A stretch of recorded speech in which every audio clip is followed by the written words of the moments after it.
Bonjour à toutes et à tous et bienvenue dans À chaque instant. Aujourd'hui, c'est un épisode un peu différent des précédents que je vous propose de découvrir.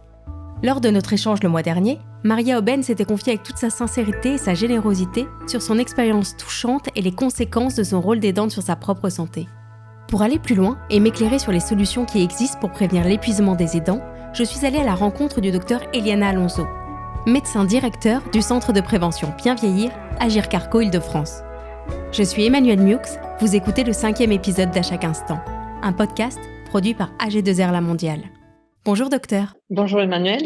Est-ce que pour commencer, vous pouvez nous dire quelques mots sur votre parcours professionnel ? Pour vous dire quelques mots de mon parcours professionnel, je suis médecin interniste et gériatre. Et je viens du milieu hospitalier, hôpital universitaire, où j'ai exercé pendant 18 ans au service de gériatrie, dont les 9 dernières années dans une consultation mémoire labellisée, un hôpital de jour gériatrique. Et depuis fin 2018, j'ai quitté ces fonctions hospitalières pour me consacrer à la direction du Centre de prévention Bien Vieillir Île-de-France. Le but de ces centres de prévention, c'est de faire des bilans de prévention avec une évaluation assez globale de la santé dans un sens large des personnes de 50 ans et plus. Et ils sont gratuits pour les bénéficiaires puisqu'ils sont préfinancés par les caisses de retraite de l'Agir Carco. Pourquoi avoir choisi de vous spécialiser en gériatrie ? Le domaine de la gériatrie m'a toujours intéressée depuis justement mon internat en médecine interne parce que je voyais qu'il y avait une spécificité des personnes plus âgées. Donc, ça m'a intéressé de me spécialiser en gériatrie. Et c'est une des raisons pour lesquelles j'ai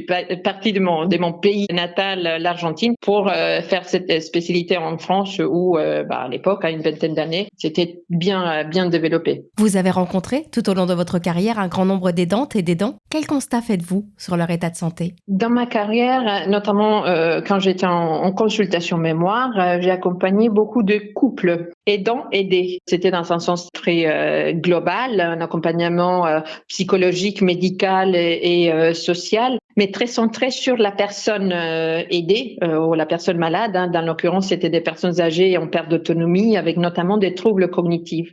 Depuis 2 ans, au centre de prévention, je rencontre plutôt les personnes en situation d'aidant, puisqu'ils viennent ici seuls et sans leur aider. Et c'est l'occasion de les voir en tant que personne à part entière, en tant qu'individu. Dans cette évaluation globale qu'on propose aux personnes en situation d'aidant, mais à tous les bénéficiaires en général, pour les aidants, on constate beaucoup de fatigue, d'anxiété. Il y en a pour beaucoup des maladies chroniques qui sont pas bien suivies, des troubles du sommeil, des douleurs et une augmentation aussi de tout ce qui est conduite addictive, alcool, tabac, mais aussi l'utilisation des médicaments. Nous avons beaucoup des personnes en situation d'aidant aussi qui avouent prendre moins soin d'eux-mêmes, d'avoir une alimentation déséquilibrée ou de ne pas avoir le temps de faire de l'activité physique. De quels maux souffrent-ils le plus souvent ? Les problèmes de santé des aidants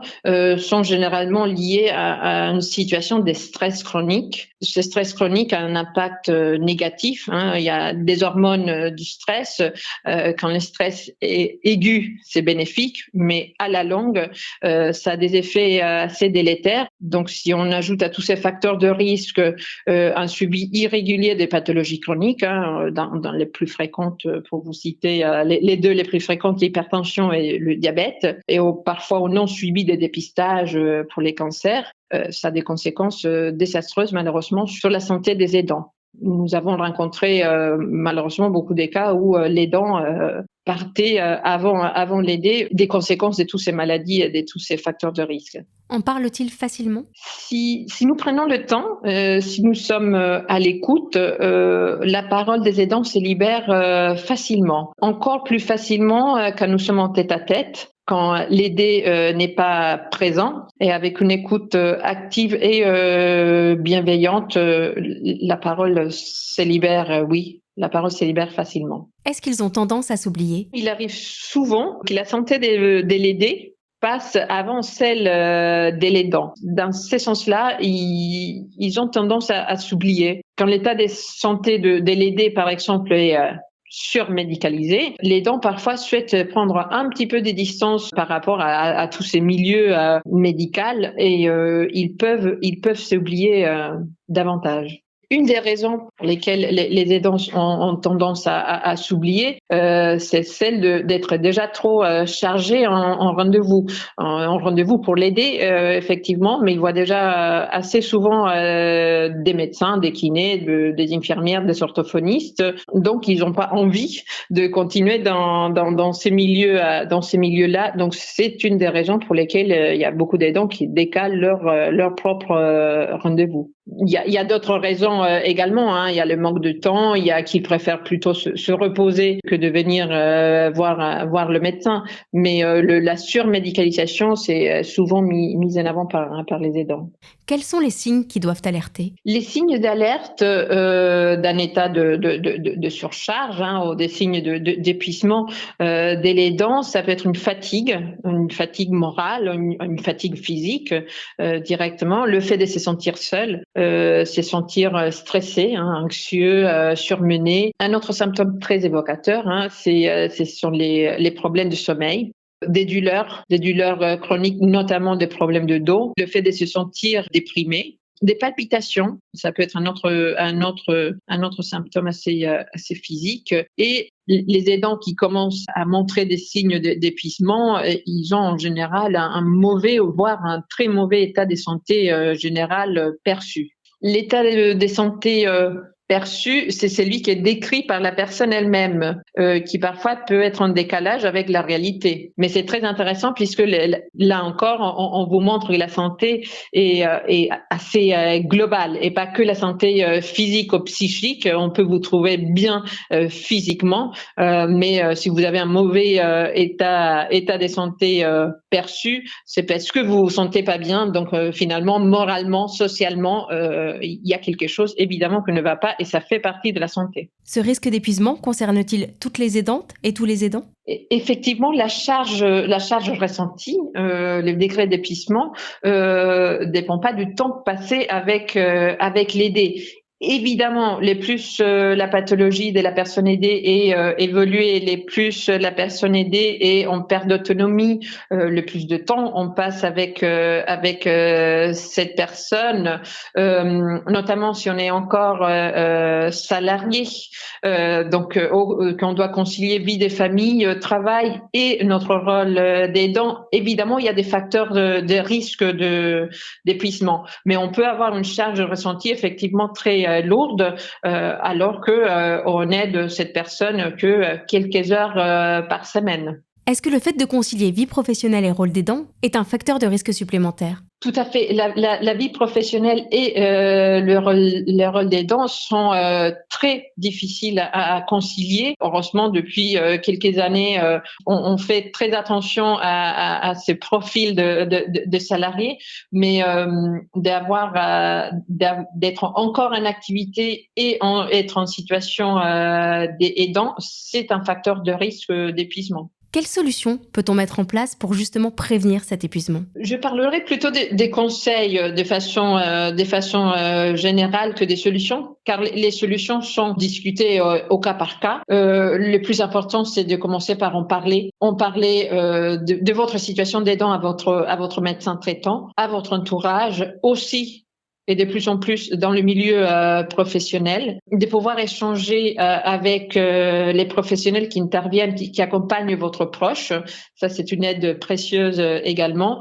Et surtout de vous préserver, de ménager des moments de pause, de préserver une bonne hygiène de vie et d'échanger avec des personnes qui sont dans la même situation ou une situation similaire. Pour garantir un accompagnement dans les meilleures conditions, il faut pouvoir répartir de soi. Donc, il y a plusieurs possibilités pour arriver à prendre dès la distance par rapport à son quotidien d'aidant, de pouvoir prendre du temps pour soi, pour sa propre santé, mais dans un sens très large de sa santé, hein, bien-être physique, psychique, moral, social, donc dans un sens très large, il faut prendre du temps pour soi. Et il y a beaucoup des solutions possibles. Quel impact la crise sanitaire a-t-elle eu sur leur état de santé ? En 2020, oui, notamment depuis le premier confinement, nous avons noté une grande détresse chez la plupart des personnes en situation d'aidant. La première plainte était la solitude et des difficultés sociales. Pour beaucoup, et notamment, j'insiste, c'était lors du premier confinement qui avait été très dur. Si vous vous rappelez, il y avait même les écoles fermées, beaucoup d'établissements étaient fermés. Donc, ces personnes en situation d'aidant étaient parfois seules à faire des tâches propres d'une infirmière, d'un aide-soignante, d'une auxiliaire de vie. Et pour d'autres, ce sont les moments de répit qui n'étaient plus possibles, soit parce que la solution d'accueil pour leur aider était restreinte, et soit leurs propres activités, des loisirs, des activités associatives, activités sportives, des sorties culturelles, des sorties tout court. Donc, ils sont restés pour beaucoup enfermés avec leurs aidés. Donc, cet huis clos a été pour beaucoup assez délétère. Les personnes en situation d'aidant ont été également confrontées à la même problématique que la population générale, toute cette anxiété, cette incertitude, des problèmes de sommeil, des problèmes d'alimentation, l'impossibilité d'avoir le suivi de ces maladies chroniques ou de faire les dépistages qui étaient prévus. Quel est le premier conseil à donner à un aidant ou à une aidante dont l'état de santé se dégrade ? Les premiers conseils à donner à un aidant, ce serait de consulter, d'en parler avant que son état de santé se dégrade, d'en parler dès qu'ils sont en situation d'aidant, de parler autour de vous, de savoir que vous n'êtes pas seul et de pouvoir mettre en place tout ce qu'il y a au niveau de la prévention. Faire par exemple un bilan de prévention, parler justement de ces pathologies chroniques, de sa fatigue morale, de sa fatigue physique, de la prise de médicaments, de la prise d'alcool, alimentation déséquilibrée, des dépistages qui n'ont pas été faits. C'est pour commencer à prendre soin de vous et garder justement un bon état de santé pour mieux vivre, pour mieux gérer cette situation d'aidant. Et concrètement, quelle serait la première étape pour justement être dans la prévention ? Pour commencer, vous pouvez déjà prendre un rendez-vous avec votre médecin traitant pour faire un point par rapport à votre état de santé.